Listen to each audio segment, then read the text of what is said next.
നമ്മൾ ഡെയിലിൻ്റെ O P പ്രാക്ടീസിൽ കുറേ ആൾ സൂക്കേട് ഉണ്ടായവർക്ക് ഒരു റീസൺ ഉണ്ടാവും. എന്തിനീ സൂക്കേട് വന്നതെന്ന് പറഞ്ഞെങ്കിൽ വീട്ടിലേക്ക് ടെൻഷൻ ഉണ്ട്, എല്ലാവരും കിരികിരിയാക്കുന്നു വീട്ടിലേക്ക്, അങ്ങനെ സൂക്കേട് അധികം വന്നത്. പിന്നെ ഞങ്ങൾ പറഞ്ഞ പോലെ അത് കേൾക്കുന്നില്ല, അങ്ങനെ സൂക്കേട് അധികം വന്നത്. പിന്നെ സിറ്റുവേഷൻ ശരിയുണ്ടെങ്കിൽ എനിക്ക് സൂക്കേടെല്ലാം മാറിയിട്ടുണ്ടാവും. ഇത് എപ്പോഴും ഒരു നോർമലായിട്ടുണ്ടായ ഒരു സെൻറ്റൻസാണ്. പക്ഷേ ഈ ഷുഗർ അധികം ഉണ്ടായാലും പ്രഷർ അധികം ഉണ്ടായാലും ഇത് എല്ലാവരും പറയുന്നത് എനിക്ക് ഷുഗർ കൂടിയത് വീട്ടിൻ്റെ സിറ്റുവേഷനല്ലേ, പ്രഷർ കൂടിയത് വീട്ടിൻ്റെ സിറ്റുവേഷനിലെന്ന്. ഞാനൊരു സത്യം വിഷയം പറയാം. ഞാൻ ഡോക്ടറായിട്ട് പറയുന്നത് എന്താ പറഞ്ഞെങ്കിൽ ഏതു സിറ്റുവേഷനെ വേറെ ഒരു സോൾവ് ആക്കാൻ പറ്റില്ല. നിങ്ങളെ സൊല്യൂഷൻ നിങ്ങളെ കയ്യല്ലേ ഉണ്ട്. എന്ത് പ്രോബ്ലം ഉണ്ട് അത് നിങ്ങളെ ഉള്ളിൽ നിങ്ങൾ വിചാരിച്ചിട്ട് അതിൻ്റെ ബെസ്റ്റ് സൊല്യൂഷൻ എന്താണെന്ന് പറഞ്ഞിട്ട് ഡെയിലി ഓരോരോ സ്റ്റെപ്പായിട്ട് അതിനെ സോൾവ് ആക്കാൻ നോക്കാം. ഇപ്പോൾ നിങ്ങൾക്ക് ഷുഗർ ഉണ്ടെന്നായെങ്കിൽ വേറെവരെല്ലാം പറയുന്നത് അത് ഇത് പറയുന്നത് അതിനെല്ലാം വിട്ടോളൂ. നിങ്ങൾക്ക് എന്താക്കണോ, നിങ്ങൾക്ക് ഷുഗർ കുറക്കാനുണ്ടെങ്കിൽ ഡെയിലി നിങ്ങളൊരു റൂട്ടീനിന് എഴുതിയിട്ട് വെക്കണം. ഞാനിന്ന് ഈ ഷുഗറിൻ്റെ സ്വീറ്റ്സ് അങ്ങനത്തെ എല്ലാം തിന്നുന്നില്ല, കൊണ്ടേ വരുന്നില്ല വീട്ടിൽ, ഫ്രൂട്ട്സ് എല്ലാം കുറച്ച് അവോയ്ഡ് ആക്കുന്നത്.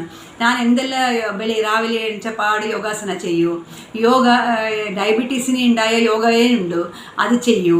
ഒരു ½ വാക്കിംഗ് ആക്കൂ. ആരെന്താ പറഞ്ഞെങ്കിൽ അധികം ടെൻഷൻ എടുക്കില്ല, റിലാക്സ് ആയിട്ട് എടുക്കും, മെഡിറ്റേഷനെല്ലാം ഉണ്ടാവും. അധികം ഞാൻ ഉദ്വേഗം കൊള്ളുന്നില്ല, അതിൻ്റെ റിയാക്ഷൻ ആക്കുന്നില്ല. അങ്ങനെ ആക്കിക്കൊണ്ട് പോയി അത്ര നിങ്ങൾക്ക് സൂക്കേട് കുറയും. വേറെ ഒരു പ്രോബ്ലം ആക്കുമെന്ന് പറഞ്ഞിട്ട് നിങ്ങൾക്ക് സൂക്കേട് അധികമായെങ്കിൽ എപ്പോഴും ഇതേ പ്രോബ്ലം ഉണ്ടാവും. ഒരാൾ വന്നിട്ട് നിങ്ങളെ കിരികിരിയാക്കിക്കൊണ്ടിരിക്കും, നിങ്ങൾക്ക് പുതിയ പുതിയ സൂക്കേട് വന്നുകൊണ്ടിരിക്കും. അതിനായിട്ട് ഞാനൊരു പറയുന്ന സൊല്യൂഷൻ എന്ന് പറഞ്ഞെങ്കിൽ നിങ്ങൾക്ക് എന്താ വേണോ അത് നിങ്ങൾ തീരുമാനിച്ചെങ്കിൽ സൂക്കേട് വേണോ, വേറെവർ പറഞ്ഞത് കേട്ടിട്ട് സൂക്കേട് വരണോ, ഇല്ലെങ്കിൽ നിങ്ങളായിട്ട് നിങ്ങൾ ഈ സൂക്കേടിനെ സോൾവ് ആക്കിയിട്ട് ഹാപ്പി ആയിട്ട് ഇരിക്കണോ, അത് നിങ്ങൾ ഡിസൈഡ് ആക്കിയെങ്കിൽ നിങ്ങൾക്ക് ഏത് റൂട്ടിൽ നിങ്ങൾ പോകണമെന്ന് മനസ്സിലാവണം. അപ്പോഴത്തേക്ക് ഈ റൂട്ട് ക്ലിയർ ആവും, സൂക്കേട് താനേ മാറും. എപ്പോഴും ഈ വേറൊരു കിരികിരി ആക്കണമെന്നുണ്ടായത് അത് നിങ്ങളെ റിയാക്ഷനിന് മേലെ ഡിപ്പെൻഡ് ഉണ്ടാവും. ഇപ്പോൾ അവർ ഇങ്ങനെ ആക്കും ഇവരിങ്ങനെ ആക്കും, നിങ്ങൾ റിയാക്ട് ആക്കിയിട്ടില്ലെങ്കിൽ അവർക്ക് എത്ര ആക്കിയിട്ട് ഒരു ഗുണമില്ല എന്നാകുമ്പോഴത്തേക്ക് അവരെന്നെ തിരിച്ചു പോവും. നിങ്ങൾക്ക് നിങ്ങളെ വൈക്ക് പോയിക്കോന്നുണ്ടെങ്കിൽ താനേ എല്ലാം മാറിപ്പോവും.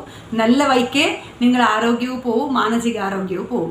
അങ്ങനെ ഉണ്ടായതുകൊണ്ട് ഞങ്ങളെ പണ്ടത്തെ വേദകളിൽ പറഞ്ഞത് അത്രനെ സൊല്യൂഷന് ഉള്ളിൽ കണ്ടുപിടിക്കണോ, പുറത്ത് ഇവരങ്ങനെ ആക്കി അവരങ്ങനെ ആക്കിയെന്നല്ല, സൊല്യൂഷന് നിങ്ങളെ ഉള്ളിലേ ഉണ്ടാവും. ആ സൊല്യൂഷൻ എന്താ എന്ന് പറയാൻ വേണ്ടിയിട്ട് രാവിലെ എണിച്ചപ്പാട് ഒരു 10 മിനിറ്റ് ഒരു ധ്യാനത്തിലിരുന്നിട്ട് മെഡിറ്റേഷനിൽ ഇരുന്നിട്ട് ഞാനക്ക് എന്താ വേണോ, ഞാൻ ഏത് വഴിയിൽ പോകണോ അതുണ്ടായ ഒരു ഡിസിഷൻ എടുത്തിട്ട് എഴുതിയിട്ട് വെച്ചിട്ട് ആ ദിവസം അതേ വഴിയല്ലേ പോയാൽ മതി. ഡെയിലി അതേ പ്രാക്ടീസ് ആക്കിയെങ്കിൽ നിങ്ങൾക്ക് എന്താ വേണോ നിങ്ങൾക്ക് കിട്ടാൻ ചാൻസ് ഉണ്ട്. വേണ്ടാത്ത വിഷയത്തിൽ ഏത് വിഷയത്തിൽ തല വേണ്ട, നിങ്ങളെ വിഷയത്തിൽ മാത്രം തല മതി. Thank you very much.